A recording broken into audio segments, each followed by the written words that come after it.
So on this end you have your acids, and on this end you have what we call bases.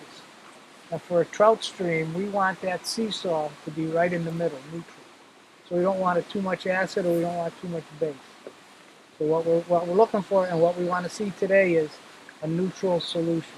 Something that's got not too much acid and not too much base. And that's what the pH test is going to do. We were doing a trout release with a small elementary school who participates in our TroutKids program.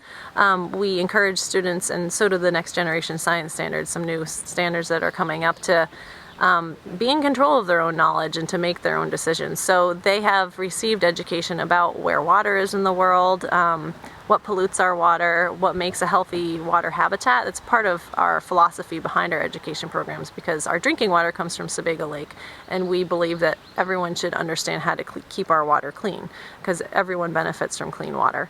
And if they're the scientists, we want to place that on them.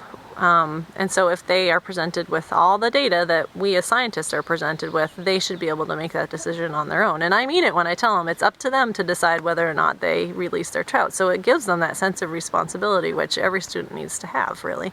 They went to 3 stations today. They did a streamside assessment hike to look at the habitat all around the stream. So since we're in an urban setting, it's really different here, and even within 50 feet, where there's some houses and some non-point source pollution coming from lawns and from road salt and road sand from the winter, those sorts of things. And then in the preserve, it's much more wooded, so they can compare those 2 types of habitats. The stream is more channelized over there, where it's more natural on that side, so they can compare those 2 settings to see what makes a healthy stream for brook trout and what makes healthy water quality. They also test for water quality parameters like pH and dissolved oxygen, turbidity, which is how cloudy the water is, temperature.